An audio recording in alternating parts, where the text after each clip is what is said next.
चलिए बच्चों करते हैं स्टार्ट।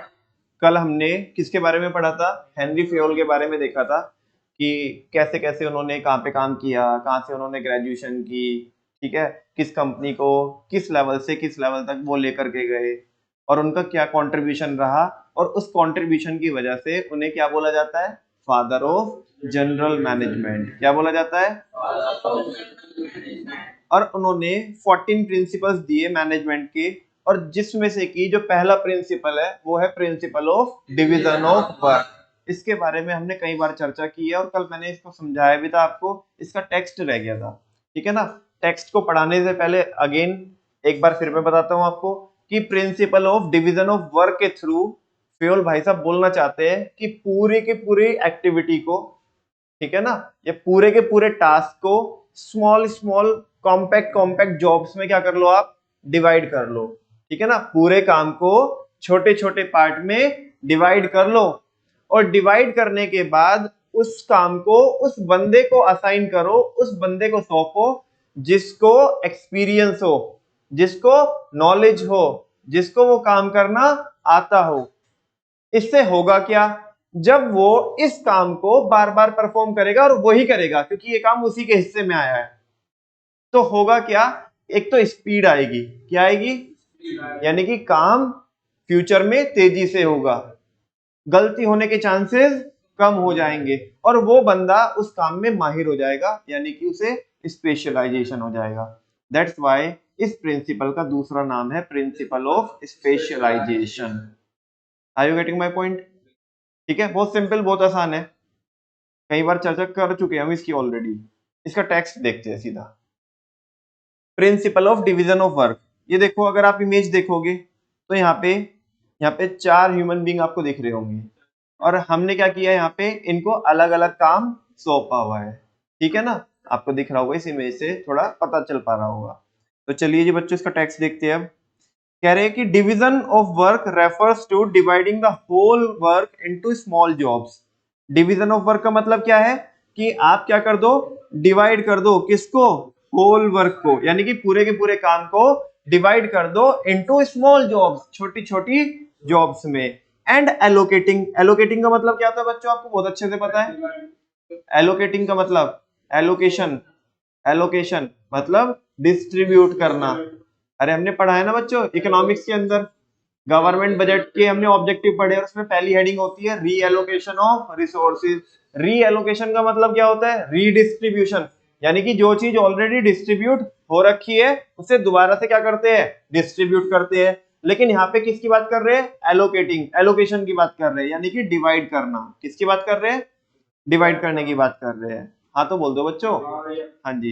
तो काम को फिर क्या करना है? डिवाइड करके उसे एलोकेट करना है, डिस्ट्रीब्यूट करना है। दीज कॉम्पैक्ट जॉब्स, ये जो छोटी छोटी कॉम्पैक्ट जॉब्स है, टू डिफरेंट इंडिविजुअल्स। किसको? अलग अलग इंसान को। और कौन से इंसान को? जिसको उस काम को करने में नॉलेज हो, एक्सपीरियंस हो, ठीक है ना, और वो उस काम को प्रोफेशनली तरीके से क्या कर सकता है? कंडक्ट, या उसे मतलब उस काम को पूरा कर सकता है, ठीक है। आगे, Fayol recommended that work of all kinds must be divided. कह रहे कि काम चाहे किसी भी तरह का हो, फेयोल की रिकमेंडेशन है। फेयोल ये कहना चाहता है कि काम किसी भी प्रकार का हो, आपने उसे क्या करना चाहिए? डिवाइड करना चाहिए। क्या करना चाहिए? आपको पता है कि मैंने ये प्रिंसिपल अभी हमारी क्लास में लगाया। मेरा काम पढ़ाना है, लेकिन केवल पढ़ाना नहीं है ना, मतलब बच्चों की कॉपी भी तो चेक करनी है, मॉनिटरिंग भी तो करनी है। मैंने यहाँ पे कंट्रोलिंग फंक्शन भी लगाया। अभी ये जो चल रहा था क्लास शुरू होने से पहले, जो कार्यक्रम चल रहा था, ये कौन सा फंक्शन परफॉर्म किया जा रहा था? कंट्रोलिंग। क्योंकि जो मैंने प्लानिंग की है उसके अकॉर्डिंग अगर नहीं होगा तो वो प्लान करने का भी क्या फायदा होगा। मतलब अभी ऐसे समझो, मैं अपने घर पे सोचता हूँ कि मेरे को कैसे कैसे बैच को कंडक्ट कराना है ना, कैसे बच्चों को लेके चलना है ताकि बच्चे सीख पाए।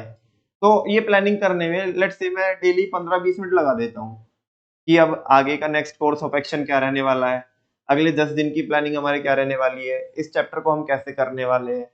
और यहाँ पे आकर के जैसे मैंने प्लान सोचे थे वो चल ही नहीं रहे हैं, और मैं उसको देख भी नहीं रहा हूँ कि वो चल रहे हैं, मेरे जो प्लान्स हैं वो वर्किंग में है या नहीं है, whether we are on track or not, कि हम ट्रैक पे है या नहीं। आप मुझे बताओ, जो मैं डेली घर पे 10 या 15-20 मिनट लगाता हूँ, उसका कोई मतलब बनता है अगर मैं चेक नहीं करूंगा? तो अभी कंट्रोलिंग चल रही थी, और कंट्रोलिंग में भी क्या है, फिर कंट्रोलिंग को करते वक्त हमने कंट्रोलिंग फंक्शन को परफॉर्म करते वक्त मैंने principle of division of work लगाया। क्या लगाया? काम को डिवाइड किया, 5:30 से 6:30 हमारा बैच है, ठीक है, आधा घंटा उसमें हमने क्या किया, नोट्स चेक किए। अब मैं आपको आधा घंटा पढ़ाऊंगा, ठीक है ना। तो काम को हमने क्या कर लिया, डिवाइड कर लिया। ऐसे तो नहीं होगा मैंने आके चलो एक बच्चे की कॉपी दिखाओ पहले, फिर मैंने पढ़ाना चालू कर दिया, फिर मैं दूसरे बच्चे को बोल रहा हूँ, तुम बोले भैया एक बार एक ही काम कर लो पहले, ठीक है। हालांकि वो बात अलग है कि यहाँ पे काम को डिवाइड तो किया, लेकिन अलग अलग बंदों को नहीं सौंपा, क्योंकि रेस्पॉन्सिबिलिटी मेरी है ना ये सारा काम करने की।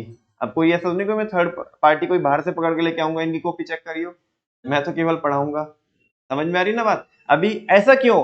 बिकॉज बच्चों हमारे प्रिंसिपल क्या होते हैं, फ्लेक्सिबल होते हैं। हमें ने अपने अकॉर्डिंग क्या करना होता है, मॉडिफाई करना होता है। फ्योल ने ये बोला है कि काम को डिवाइड करो और फिर उसे अलग अलग बंदों को सौंपो जो उस काम में माहिर हो। लेकिन मेरे केस में, क्योंकि मैं तो यहाँ पे आपसे पर्सनली अटैच हूं ना, 1 by 1, तो इस टाइम पे मैंने काम को डिवाइड तो किया, लेकिन परफॉर्म मैं ही करूंगा। डिस्ट्रीब्यूट जब करने की बारी आएगी काम को, डिस्ट्रीब्यूशन जब होगा, तो नोट्स चेकिंग का भी काम मेरा ही है और पढ़ाने का काम भी मेरा ही है, टेस्ट लेने का काम भी मेरा ही है। मे भी ऐसा हो सकता है कि शायद मैं टेस्ट किसी और पे बनवा लूं। समझ में आ रही है बात? कॉपी चेक किसी और पे करा लूं, ठीक है। लेट्स से एक बच्चा है, कोई आपका सीनियर है लास्ट वाले बैच का, वो कह रहा है भैया ना मेरे को भी क्या है ना, मेरे को भी टीचिंग प्रोफेशन में आना है, तो ना आप मेरे को ना अभी क्या है, मेरे को पता तो है ही कि सिलेबस क्या है क्या नहीं है, और मैंने टेस्ट दिए भी है, मेरी परफॉर्मेंस भी लास्ट में अच्छी रही है, लेकिन आप जब भी इस वाले बैच के क्या लेते हो, टेस्ट लेते हो ना, तो टेस्ट तो आप ले लिया करो और मैं क्या कर दिया करूंगा, चेक कर दिया करूंगा, ठीक है ना। इससे मेरे को पता पड़ेगा कि बच्चे कैसे लिखते हैं, कैसे कॉपी को चेक करते हैं। और इवन जब आप नए टेस्ट बनाते हो ना, तो आप मेरे को ही बोल दिया करो, मैं ही क्या कर दिया करूंगा, टेस्ट बना दिया करूंगा, ताकि मेरे को समझ में आए कि बच्चों को क्या क्वेश्चन देना है, कि क्या नया सिनेरियो बनाना है, क्या नई केस स्टडीज डेवलप करनी है, वगैरह वगैरह, ठीक है। तो ये बिल्कुल इसके लिए हम क्या है, बिल्कुल स्कोप है यहाँ पे कि हम प्रिंसिपल्स को अपने अकॉर्डिंग, कंडीशन के अकॉर्डिंग क्या कर सकते हैं, चेंज कर सकते हैं। और अगर मेरे पास इस तरीके का कोई बंदा नहीं है अवेलेबल, तो सारा काम कौन नहीं करे हुए, मेरे को ही करना पड़ेगा, ठीक है ना। लेकिन काम को डिवाइड किया है हमने, क्या किया है, डिवाइड किया है। तो फ्योल बोल रहा है कि हर तरीके के काम को क्या करना चाहिए, डिवाइड करना चाहिए, एंड एलोकेटेड, और फिर उसे क्या करना चाहिए, एलोकेट करना चाहिए, डिस्ट्रीब्यूट करना चाहिए एज पर द कॉम्पिटेंस, किसके अकॉर्डिंग, कॉम्पिटेंस मतलब क्षमता, कैपेबिलिटी, कैपेसिटी, सामने वाले की कैपेसिटी को देख करके कि अगले की कैपेसिटी कितनी है। अब मान लिया एक इंसान की कैपेसिटी है 5 घंटे काम करने की, मैंने उसे ऐसा काम दे दिया जो 10 घंटे में होगा, या उसकी कैपेसिटी है फाइनेंस को मैनेज करने की, मैंने उसे मार्केटिंग का काम दे दिया, नहीं जमेगा ना। तो जिसकी कॉम्पिटेंस है उसको वही काम देना चाहिए। तो हमें काम को डिवाइड करना चाहिए कॉम्पिटेंस के अकॉर्डिंग, क्वालिफिकेशन के अकॉर्डिंग, जो उसकी क्वालिफिकेशन है, और उसके एक्सपीरियंस के अकॉर्डिंग। बात समझ में आई? उसकी कॉम्पिटेंस के अकॉर्डिंग, उसकी क्वालिफिकेशन के अकॉर्डिंग, उसके एक्सपीरियंस के अकॉर्डिंग हमें उसे क्या करना चाहिए, काम को डिवाइड करना चाहिए। जो उसे काम आता हो, बरसों से आता हो, वो करता हो उस काम को, ठीक है ना, और वो उस काम को करने के लायक भी है, ये सारी चीजें फैक्टर देख करके हम उसे काम को क्या कर देंगे, डिस्ट्रीब्यूट कर देंगे। फिर आगे बोल रहे हैं division makes each task simpler. जब हम काम को बच्चों क्या कर देते हैं, डिवाइड कर देते हैं, तो वो हमारी जो पूरी एक्टिविटी है, वो जो पूरा टास्क है ना, वो क्या हो जाता है, सिंपल हो जाता है। क्या हो जाता है, ये काम तेरे को करना है, ये काम तेरे को करना है, ये काम तेरे को करना है। और अगर मैं ये बोलूं ये सारा का सारा काम तुझे करना है, तो एक ही बंदे पे बर्डन आ जाता है, बाकी सब मजा लेंगे। समझ आई ना बात? वैसा तो कह रहे हैं कि जब हम काम को डिवाइड करते हैं, तो वो पूरे टास्क को क्या बनाता है, सिंपल बनाता है, एंड रिपीटेटिव परफॉर्मेंस। और क्योंकि हम बार बार क्या करने वाले हैं, परफॉर्म करने वाले उसी काम। भाई बच्चों, जो मेरे को काम मेरे हिस्से में आया है, जो काम मेरे को मिला है, मैं बार बार उसी काम को क्या करने वाला हूँ, परफॉर्म करने वाला हूँ। तो रिपीटेटिव परफॉर्मेंस होगी, तो रिपीटेटिव परफॉर्मेंस होगी, तो वो आपकी किस में हेल्प करेगी, हेल्प इन गेनिंग स्पीड। इससे क्या आएगी, स्पीड। एक काम को जो आज मेरे को पहली बार मिला है, मैंने उसमें गलती भी की और वो काम को 5 घंटे में किया, लेकिन जब मैं उसी काम को दोबारा करूंगा तो जो गलती मैं ऑलरेडी कर बैठा हूं, अब वो तो नहीं करूंगा ना, क्योंकि इसके बारे में मेरे को पता पड़ गया कि ये गलती हुई क्यों और इसको सही कैसे करेंगे, तो नेक्स्ट टाइम वो नहीं होगा। और दूसरी बात, जब पहली बार 5 घंटे में हुआ था तो दूसरी बार लेट्स सपोज 4.5 घंटे में हो, 4 घंटे में वो काम हो जाए, तो एक तो स्पीड आएगी बच्चों, एक्यूरेसी, वो काम एक्यूरेट होगा, गलती होने के चांसेस क्या हो जाएंगे, कम हो जाएंगे, एंड स्पेशलाइजेशन, और मेरे को उस काम में क्या हो जाएगा, स्पेशलाइजेशन हो जाएगा। फिर इसी वजह से इस प्रिंसिपल का जो दूसरा नाम है बच्चों वो क्या है, principle of specialisation. This principle is also known as the principle of specialisation. कोई शक? अच्छा, आगे बोल रहा है this principle applies to both managerial as well as technical work. कह रहे कि ये प्रिंसिपल अप्लाई होता है मैनेजरियल वर्क में भी और टेक्निकल वर्क में भी, मतलब ऑफिस के अंदर भी और ऑफिस के बाहर भी। आप मुझे बताओ, ऑफिस के अंदर किस तरीके का वर्क होता है, ऑफिशियल वर्क होता है, यानी कि चीजों को मैनेज करते हैं हम, क्या करते हैं, तो मैनेजरियल वर्क होता है, ऑफिशियल वर्क माने मैनेजरियल वर्क। और फैक्ट्री में मैनेजरियल वर्क ज्यादा होता है या टेक्निकल वर्क ज्यादा होता है, वहां पे तो प्रोडक्शन होना है ना, वहां पे तो एक्चुअल में एम्प्लॉइज क्या कर रहे हैं, काम कर रहे हैं। मैनेजमेंट तो बच्चों वहां पे भी होगा, जो सुपरवाइजर क्या करेगा, मैनेज करेगा एक्टिविटीज को, लेकिन मोर मतलब ज्यादा तरीके से क्या हो रहा है यहाँ पे, ज्यादा तो काम ही हो रहा है ना वहां पे, लेकिन जो प्लानिंग हो रही है, प्लानिंग कहाँ पे हो रही है, ऑफिस में हो रही है। पॉलिसी फॉर्मुलेशन कहाँ पे हो रही है, कैसे हमें क्या करना है, अपने ऑर्गेनाइजेशन को मतलब आने वाले टाइम में रन करना है, और क्या क्या पॉलिसीज होगी, स्ट्रेटेजीज क्या है, वो ऑफिस में बनेगी, तो वो मैनेजरियल वर्क है। और टेक्निकल वर्क हमारी ऑन साइट होगा, ठीक है ना, यानी कि शॉप फ्लोर में, जहाँ पे जो वर्किंग साइट होती है। बात समझ में आ रही है? तो कह रहे ये प्रिंसिपल हर जगह अप्लाई होता है। कहाँ पे, मैनेजरियल टास्क जब हम परफॉर्म कर रहे हो वहां पे भी काम को डिवाइड करेंगे, ऑफिस के अंदर भी और ऑफिस के बाहर भी, मतलब जहाँ पे हमारी फैक्ट्री है वहां पे जो टेक्निकल वर्क होता है, ठीक है, तो वहां पे भी हम क्या करेंगे, काम को डिवाइड करेंगे। तो दोनों जगह पे प्रिंसिपल लगता है, ऑफिशियल वर्क में भी और टेक्निकल वर्क में। Are you getting my point? चलो बच्चों, अब यहाँ पे जैसे हमें 14 प्रिंसिपल पढ़ने हैं, तो 14 प्रिंसिपल नो डाउट की अलग अलग रहने वाले हैं, इसमें तो कोई बात ही नहीं है, लेकिन एक चीज कॉमन रहने वाली है हर एक प्रिंसिपल में। हर एक प्रिंसिपल में बच्चों दो हेडिंग कॉमन चलेगी, आप सामने देख रहे होंगे ब्लू कलर में। आप देखो प्रिंसिपल हमारा कौन से कलर में है, ग्रीन कलर में। किसमें बच्चों, ग्रीन कलर में। और ग्रीन कलर आपको पता है बहुत अच्छे से किसकी सब हेडिंग होती है, पिंक कलर की। और पिंक कलर किसकी सब हेडिंग होती है, चैप्टर की थीम वाले कलर की, ठीक है। अच्छा, और जो ग्रीन कलर वाली जो हेडिंग है जो सब हेडिंग है, उसकी भी सब हेडिंग कौन है, ब्लू में रहती है। किस में रहती है, तो आप देखना ये ब्लू में ना हर एक प्रिंसिपल में क्या चलेगी, ये दोनों कॉमन हेडिंग चलेगी। पहली हेडिंग क्या है, positive effects of this principle. इसका मतलब है कि अगर आप इस प्रिंसिपल को आपके ऑर्गेनाइजेशन में अप्लाई करोगे तो आपको इसका क्या फायदा मिलेगा, पॉजिटिव इफेक्ट क्या होंगे इस प्रिंसिपल के, और वो कब मिलेंगे पॉजिटिव इफेक्ट, जब आप इसे अप्लाई करोगे, इंप्लीमेंट करोगे आपके ऑर्गेनाइजेशन के अंदर।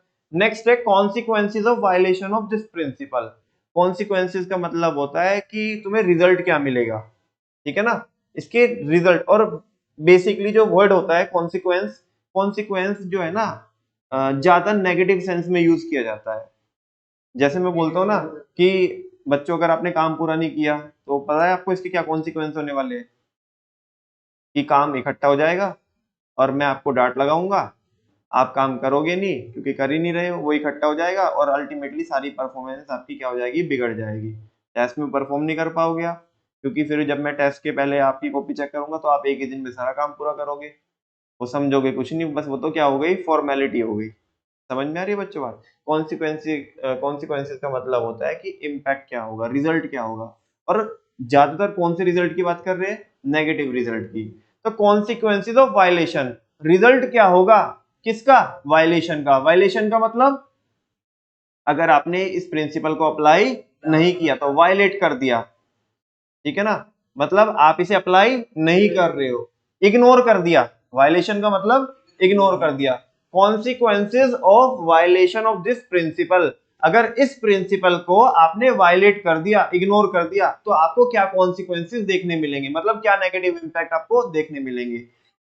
प्रॉब्लम ये है बच्चों, कई सारे लोग ये बोलते हैं कि ये तो है positive effect of this principle, जो कि सही बात है, और वो बोलते हैं ये है negative effect of this principle.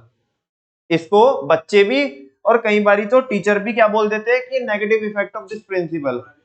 बच्चों बहुत ज्यादा फर्क है, और मैं कह रहा हूं ये सिली मिस्टेक नहीं है, ब्लंडर मिस्टेक है।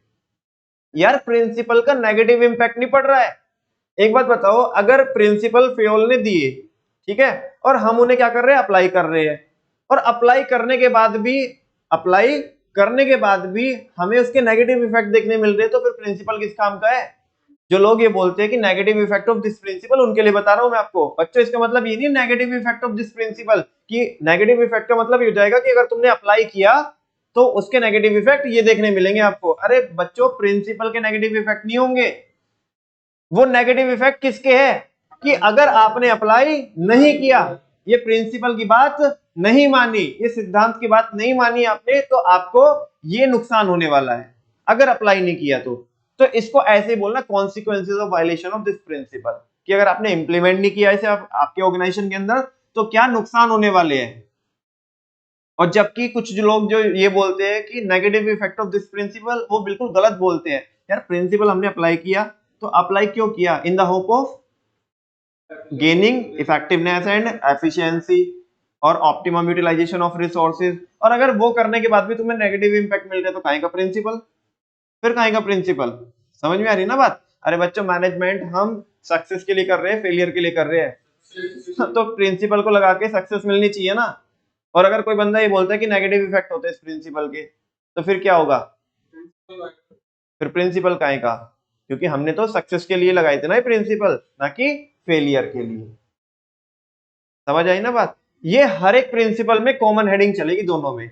हम क्या करेंगे, अभी हमारा नेक्स्ट कोर्स ऑफ एक्शन ये रहने वाला है कि मैंने एक प्रिंसिपल तो पढ़ा दिया आपको, अब हम 13 प्रिंसिपल और पढ़ेंगे। आज नहीं पढ़ रहे, मतलब धीरे धीरे करके पढ़ेंगे, डिवाइड कर करके, ठीक है। प्रिंसिपल पढ़ाऊंगा, फिर उसकी हेडिंग चलेगी positive effect of this principle, और दूसरा हेडिंग चलेगी उसी में consequences of violation of this principle. माने दोनों हेडिंग का मतलब ये है कि अगर प्रिंसिपल को लगाओगे तो उसके पॉजिटिव इंपैक्ट ये होंगे, और अगर नहीं लगाओगे तो उसके इंपैक्ट ये होंगे, ठीक है। और आपको बड़े अच्छे से पता है बच्चों की प्रिंसिपल्स ऑफ मैनेजमेंट क्या होती है? जनरल गाइडलाइंस होती है। क्या होती है? जनरल गाइडलाइंस होती है, जो क्या करती है, फ्यूचर में जो आने वाला जो रिजल्ट है ना, उसे फोरकास्ट कर देती है, किसके बेसिस पे? जो हम आज परफॉर्म कर रहे हैं, ठीक है ना। और ये जनरल गाइडलाइन होती है जो कि ये बताते हैं कि अगर ऐसा करोगे तो ऐसा होगा। अब ध्यान से सुनो, ऐसा करोगे तो ऐसा होगा, और अगर ऐसा नहीं करोगे तो ऐसा होगा। और मजे की बात यह है कि जो होगा करने से और नहीं करने से उसका उल्टा होगा। और मोर और लेस ये 14 के 14 प्रिंसिपल में सेम है, मोर और लेस।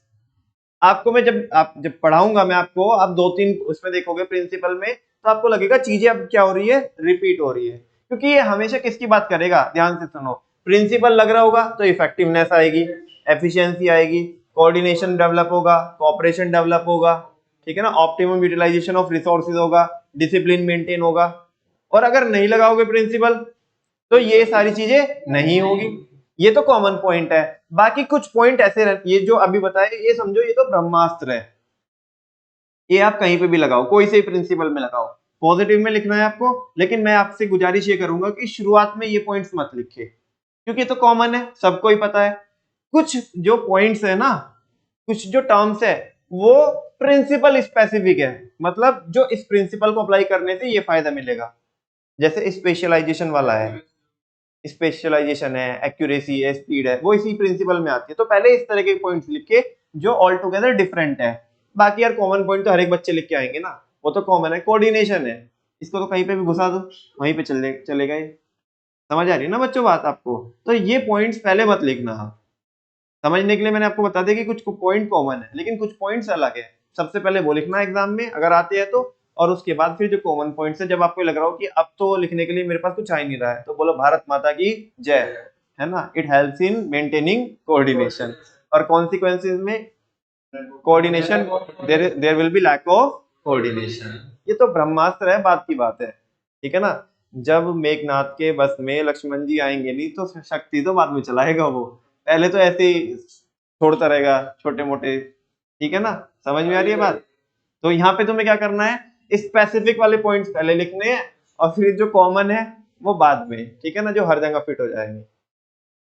खैर चलो देखो, पहला पॉजिटिव इंपैक्ट देखते हैं कि पॉजिटिव इफेक्ट क्या होगा इस प्रिंसिपल का। बड़ा सिंपल है यार, इट लीड्स टू स्पेशलाइजेशन। मैंने भी पहले स्पेसिफिक वाला पॉइंट लिखा है, इससे क्या होगा, स्पेशलाइजेशन होगा। क्यों होगा specialisation, as work is divided as per qualification, क्योंकि हमने काम को किसके अकॉर्डिंग डिवाइड किया है बच्चों, क्वालिफिकेशन के अकॉर्डिंग। जिसकी जो क्वालिफिकेशन थी, फाइनेंस वाला बंदा है तो नो डाउट कि उसने फाइनेंस में ही अपनी पढ़ाई लिखाई की होगी, वो उसके बारे में ज्यादा जानता है, ज्यादा उसके बारे में सीखा होगा, तो हम उसे वर्क भी कैसे कैसे देने वाले हैं, फाइनेंशियल नेचर का देने वाले हैं। तो उसने जो चीजें सीखी है और उसी चीज को वो परफॉर्म कर रहा है, तो उसे स्पेशलाइजेशन हो जाएगा। अब मान लिया मैंने अपनी स्टडी तो की है टैक्सेशन में, अकाउंटिंग में, ठीक है ना, फाइनेंस में, मैनेजमेंट में, और मेरे को कोई बोल दे कि तुम फिजिक्स पढ़ाने लगो, तो मैं अब्बा जब्बा ही करूंगा ना उसमें तो। हाँ बोलो, जब मैंने कुछ पढ़ाई लिखाई नहीं की है। अब ठीक है यार, जितना पढ़ाई लिखाई की है उतना मैं आपके साथ शेयर कर देता हूँ कि काइनेटिक एनर्जी के बारे में अगर बोलना है, एक्सीलरेशन के बारे में बोलना है, रिटार्डेशन के बारे में बोलना है, इनर्शिया के बारे में बोलना है, फर्स्ट लॉ के बारे में बोलना है, सेकंड के बारे में। और हालांकि मैं ये क्लेम नहीं करता हूँ कि first law, second law, third law को मैं आपको बहुत डिटेल में बता पाऊंगा। जितना मैंने पढ़ा है ऊपर ऊपर से, जो 9th क्लास में आप सारे बच्चे पढ़ते ही है, तो वो सारी चीजें, ठीक है ना। ग्रेविटी हो गई। अब तुम जाके बोलो कि भैया पूरा उसका डेरिवेशन सॉल्व करना है, वो डेरिवेटिव से होगा, ठीक है ना, चलो ठीक है, डेरिवेटिव को भी एक बार देख लूंगा, क्योंकि 12th में मेरे पास मैथ्स थी, तो डेरिवेशन और इंटीग्रेशन भी आता है, ठीक है। लेकिन ऐसा तो नहीं पूरा डिटेल में घुस करके, क्योंकि उसमें मैंने पढ़ाई लिखाई नहीं की है। हाँ, तो ये कह रहे कि तुम तो क्या पढ़ाओगे, हम ही नहीं पढ़ने, हमारा ही नहीं सब्जेक्ट है, ठीक है। चलो आगे, आगे कह रहा है बच्चों, इट सिंप्लीफाइज द वर्क। काम को अगर डिवाइड करोगे ना तो इससे क्या हो जाता है, सिंपल हो जाता है पहले। अच्छा, आपकी मम्मी अगर सारा काम आपको ही सौंप दे, सब्जी भी तेरे को ही लेके आनी है, ठीक है ना, हाँ बिल्कुल, गेहूं भी तेरे को पिसवा के लेके आने हैं,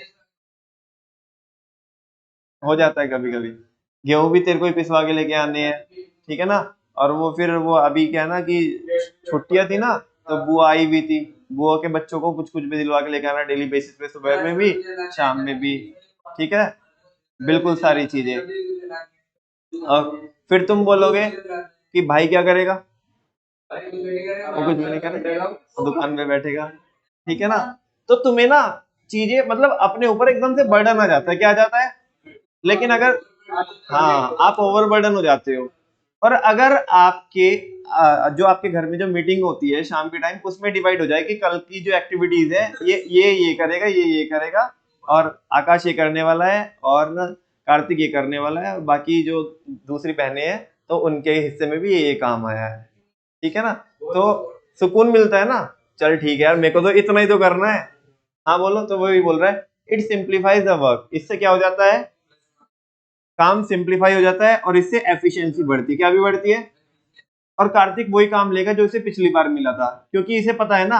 अब मान लिया मम्मी ने इसे पहली बार ही क्या फल वगैरह लेके आने के लिए बोला, सब्जी लाने के लिए बोला, तो अब इसने ना पूरी मार्केट में पूरा ट्राई करके एक वेंडर को क्या किया है, आइडेंटिफाई किया है, जो रेट भी सही लगा रहा है और वो अच्छे से ट्रीट भी कर रहा है, मतलब उसका जो बिहेवियर है वो भी अच्छा है। तो ये बोलेगा मेरे को तो ये दे दो ये काम। उसके मतलब सब्जी भी मम्मी ने कुछ बोला था भाई, मतलब सबसे मुश्किल टास्क है सब्जी लेके आना मार्केट से, क्योंकि तुम कुछ भी लेके आओगे ना, तुम्हारी मम्मी तुम्हें हमेशा, मतलब मेरी मम्मी तो हमेशा डांट लगाने वाली है कि ये ऐसे लेके आया, ये वैसे लेके आया, है ना। मतलब समझो, ऐसा रहता है कि अगर कोई, मतलब कोई सब्जी लेके आए तुम, और वो बाहर से तुम्हें अच्छी लग रही है देखने के लिए, मतलब तुमने अपने बराबर से खरीद, अब अंदर से वो खराब निकल गई, इसमें मैं क्या कर सकता हूँ, तो तब भी तुम्हें सुनने मिलेगी। बस खड़ा होगा वहां पे हाथ बांध के, ठीक है ना, यूं नहीं कि वहां पे तो तुम ना बाबूजी बन के खड़े होंगे, और वो तो क्या हो गया, मतलब तुम तो, क्योंकि तुमने तो हाथ हिलाने नहीं है, ठीक है ना। और अल्टीमेटली मम्मी से थोड़ा तुम रिवर्ट बैक करके पूछ लो ना, अच्छा तुम बता दो इसकी पहचान क्या है, ऐसे कोई ना होता है, वो तो वहीं पे देखना होता है। तो मम्मी को भी नहीं पता है पहचान। हाँ जी, सुनो बच्चों, बिल्कुल। और फिर वो फिर वो जब मम्मी कार्यक्रम चालू करेगी ना तो तुम सोचोगे मेरी जैकेट वैकेट कुछ हो तो मैं वो ओढ़ लूं। क्योंकि अंकल बोलेंगे टमाटर 100 रुपए किलो, मम्मी बोलेगी 10 रुपए किलो, तुम बोलोगे निकल लो भाई यहाँ से। हाँ जी। मतलब अलग ही माहौल चल रहा है। सुनो, नेक्स्ट है बच्चों, एक तो मैंने अभी बताया आपको, एक तो इससे स्पेशलाइजेशन हो जाएगा, दूसरा काम सिंपल हो जाएगा और एफिशिएंसी बढ़ेगी। बिल्कुल। इट हेल्प नेक्स्ट है, it helps in reducing overlapping. इससे क्या क्या आप कम कर सकते हो? ओवरलैपिंग को कम कर सकते हो। ओवरलैपिंग मतलब ओवरलैप है ना। मान लिया देखो, ये काम है कोई, और ये काम इसने किसी बंदे ने परफॉर्म किया, और यही काम किसी दूसरे बंदे ने परफॉर्म कर दिया, तो पिछले वाले का काम ढक गया ना, ओवरलैप हो गया। क्या हो गया? नहीं समझ में आया भैया? देखो, मैंने ये लाइन डाली, ठीक है ना, एक बंदे ने एक और ये लाइन डाली, अभी बताओ ये क्या कर गई? जो बाद वाले ने काम किया है उसके करने से पिछले वाले का काम दिख रहा है? नहीं दिख रहा है, तो ओवरलैप हो गया। अच्छा, जब मैंने तुम्हें जो काम दिया है तुम वही करोगे, दूसरे के तुम जो एक्टिविटी है उसमें तुम इंटरवीन करोगे ही नहीं, और दूसरे को जो काम मिला है वो वही करने वाला है, वो पहले वाले के काम में इंटरवीन नहीं करेगा। बात समझ में आ रही है? तो हर एक बंदा अपना अपना टास्क जो उन्हें मिला है वो परफॉर्म करेगा, तो ओवरलैपिंग होगी ही नहीं, यानी कि एक काम दोबारा होगा ही नहीं। तो इससे क्या बोल रहे हैं? It help in reducing overlapping. इससे क्या कम हो जाती है? और वेस्टफुल एक्टिविटीज। क्या कम हो जाती है बच्चों? Wasteful activities. मतलब इधर उधर की बातें नहीं करते हम, हमारे को जो काम करना है हम तो वही करेंगे। ठीक है, नेक्स्ट है, it helps in fixing responsibilities. इससे क्या भी फिक्स होती है? अब कार्तिक को जो काम मिला और ईशान को जो काम मिला, मान लिया मैंने ईशान से पूछा डेडलाइन पे कि ईशान काम हुआ या नहीं हुआ, ईशान बोला कि भैया कार्तिक से पूछ लो। मैंने बोला ये क्या मतलब है? कार्तिक को जो काम मिला था उसके बारे में उससे पूछताछ करेंगे हम, तू तेरा बता ना। समझ में आई बात? तो इससे रिस्पॉन्सिबिलिटी फिक्स हो जाएगी। लेकिन अगर मैं काम डिवाइड ना करता, मैं आपको बस ये बोल दूं कि बच्चों ये टास्क करना है आपको और मेरे को अगले हफ्ते तक रिपोर्ट करनी है आपको, मैं ईशान से पूछूंगा, ईशान बोलेगा नहीं भैया ये काम तो हमने आपस में उसे बोला था कार्तिक को, कार्तिक बोल रहा था अरे तुम तो जब मजाक में थे, जब तुम बोल रहे थे मैंने तो सीरियसली लिया ही नहीं था उसे। ठीक है ना।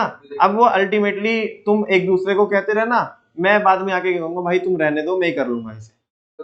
ठीक है ना, केओस भी होंगे। रेस्पॉन्सिबिलिटी फिक्स हो ही नहीं रही है कि किसकी जिम्मेदारी थी। ठीक है ना, तो वो फिक्स नहीं हो पाएगी अगर प्रिंसिपल नहीं लगाया, और अगर प्रिंसिपल लगाया तो जिम्मेदारी क्या हो जाएगी? फिक्स हो जाएगी। भाई तुम्हें करना था ये काम, अब बताओ। क्यों केशव? जब कॉपी तुम्हारी, पेन तुम्हारा, दिमाग तुम्हारा, तो नोट्स भी तो तुम ही करोगे। ये बात है नहीं है? हाँ बोलो। It helps in fixing responsibilities. Next है, it reduces the chances of mistakes. इससे किसके चांसेस कम हो जाएंगे? मिस्टेक्स के चांसेस कम हो जाएंगे, क्योंकि बार बार वही बंदा उस काम को परफॉर्म करता है तो गलती कम करेगा। नेक्स्ट है, it helps in maintaining coordination. बोलो भारत माता की। ये है ब्रह्मास्त्र, ये सबसे बाद में, इससे कोऑर्डिनेशन मेंटेन होगा। ठीक है ना। मान लिया, समझो ना बच्चों, अगर प्रोडक्शन वाले ने अपना काम पूरा नहीं किया तो आगे की सारी एक्टिविटी बिगड़ जाएगी ना, यानी कि प्रोडक्शन नहीं कर पाया तो सेल्स वाला सेल्स नहीं कर पाएगा, मार्केटिंग वाला मार्केटिंग करके ही क्या कर लेगा जब प्रोडक्शन ही नहीं हुआ। ठीक है ना, तो कोऑर्डिनेशन बिगड़ जाएगा सबके बीच में। ठीक है, और कॉन्सिक्वेंसेस देखना इनके। कॉन्सिक्वेंसेस क्या है बच्चों? There will be lack of efficiency and specialisation. क्या नहीं होगा? एफिशिएंसी नहीं होगी और स्पेशलाइजेशन नहीं होगा। There will be a wastage of time. किसकी वेस्टेज होगी? क्योंकि काम दोबारा दोबारा हो रहा है ना। ये अब मान लिया कार्तिक ने काम किया, ईशान ने काम किया, और मैंने काम कर लिया रिकॉग्नाइज ईशान का, कार्तिक बोला क्या मेरी कोई इज्जत ही नहीं है, मैंने क्यों किया काम? ठीक है ना। हाँ, ये कह रहा है इसकी फीलिंग को तो कंसीडर कर, हमारी फीलिंग का क्या, हमने इतना मेहनत से लगा के काम किया। मैंने कहा मैं एक ही बार तो कंसीडर करूंगा, वो बोला मेरा कंसीडर कर लो, ये कह रहा है तो मेरी क्या गलती है? ठीक है ना, तो टाइम की वेस्टेज होएगी, क्योंकि काम डुप्लीकेट हो रहा है, ओवरलैप हो रहा है, अगर ये प्रिंसिपल अप्लाई नहीं हो रहा है तो। ठीक है ना। नेक्स्ट है लैक ऑफ कोऑर्डिनेशन। किसकी कमी होगी? कोऑर्डिनेशन की कमी होगी। और the responsibility of employ can not be fix. और उनकी जो हमारे एम्प्लॉइज है उनकी रेस्पॉन्सिबिलिटी फिक्स नहीं होगी। ठीक है, बात समझ में आई आपको? हाँ बोलो बच्चों। आज के लिए तो इतने रखते हैं हम। हमने principle of division of work क्या कर लिया? कंप्लीट कर लिया। कल हम प्रॉपर कहां से पढ़ना चालू करेंगे? Principle of authority and responsibility से। थैंक यू वेरी मच बच्चों।